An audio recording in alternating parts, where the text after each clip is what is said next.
पुणे स्थित शिवनेरी दुर्ग में 19 फरवरी 1630 को हुआ। जिस समय शिवाजी का जन्म हुआ उस समय उत्तर भारत में मुगल सम्राट शाहजहां का शासन था और डेक्कन के अहमदनगर में निजाम शाही, बीजापुर में आदिल शाही और गोलकोंडा में कुतुब शाही का राज था। इनके पिता शाहजी भोसले बीजापुर सल्तनत में सेनापति के पद पर तैनात थे और वे वहीं रहा भी करते थे। दरअसल मुगल बीजापुर पीस ट्रीटी के तहत शाहजी भोसले को बीजापुर के साउथ में भेज दिया गया था। उनसे ही अपनी माता के प्रति बेहद समर्पित थे। उनकी माता जीजाबाई काफी धार्मिक प्रवृत्ति की थी। उन्होंने अपने पुत्र को रामायण, महाभारत और धार्मिक ग्रंथों के आदर्श पुरुषों की गाथा सुनाकर बचपन से ही उन्हें महान बनने की प्रेरणा दी थी। इस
में सुल्तान मोहम्मद आदिल शाह की तबीयत जिससे बीजापुर में राजनीतिक उथल पुथल शुरू हो गई। शिवाजी ने इसका फायदा उठाकर तोरणगढ़ के किले पर आक्रमण कर उसे अपने कब्जे में ले लिया।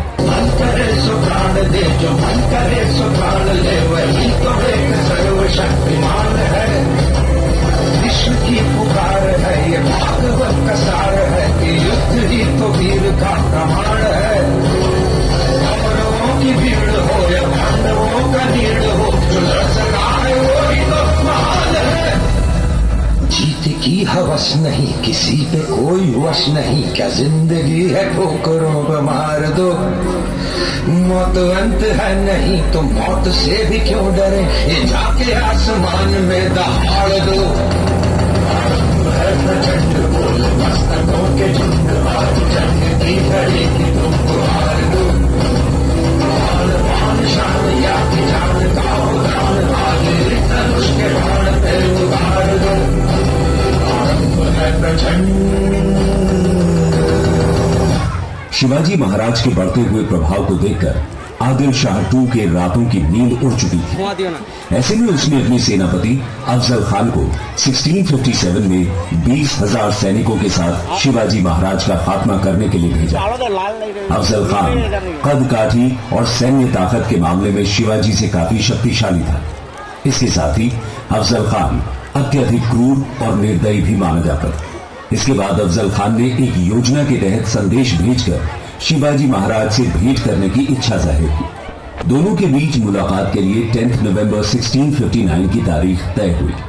शिष्टाचार भेंट होने की वजह से दोनों को ही इस मुलाकात में बिना किसी अस्त्र शस्त्र के जाना था। मुलाकात का समय आया और शिवाजी महाराज अफजल खान के शिविर में पहुंचे। बातचीत के दौरान अफजल खान ने मित्रता का हाथ बढ़ाते हुए शिवाजी महाराज से गले मिलने की इच्छा जाहिर की, लेकिन जैसे ही शिवाजी ने उसे गले लगाया, अफजल खान ने धारदार खंजर से उनकी पीठ पर वार कर दिया। और जोर जोर से हंसने लगे।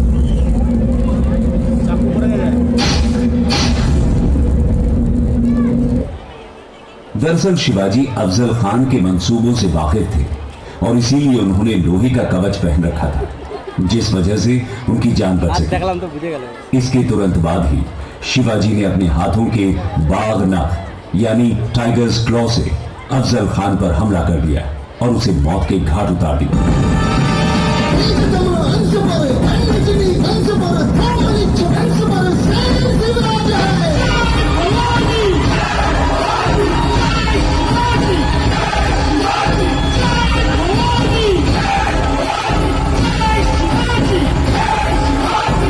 दोस्तों, वेस्टर्न महाराष्ट्र में स्वतंत्र हिंदू राष्ट्र की स्थापना के बाद शिवाजी ने अपना राज्याभिषेक करना चाहा, परंतु वहां के ब्राह्मणों ने शिवाजी का विरोध किया क्योंकि उनके अनुसार शिवाजी क्षत्रिय वर्ण से नहीं थे।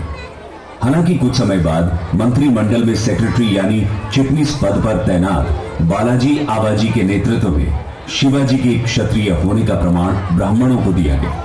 प्रमाण के मुताबिक बालाजी ने शिवाजी का संबंध मेवाड़ के सिसोदिया वंश से किया, जिससे संतुष्ट होकर ब्राह्मण शिवाजी का राज्याभिषेक करने के लिए राजी हो गए। इसके पश्चात देश विदेश के अधिकारी, जनता और ब्राह्मणों को साक्षी बनाकर शिवाजी का 6 जून 1674 को राज्याभिषेक कर दिया गया। इसके साथ ही शिवाजी को उनकी जनता द्वारा छत्रपति का खिताब दिया गया, जिसके बाद से वे छत्रपति शिवाजी महाराज के नाम से प्रख्यात हुए और बचपन में देखा गया उनका हिंदवी स्वराज्य का सपना सच हुआ।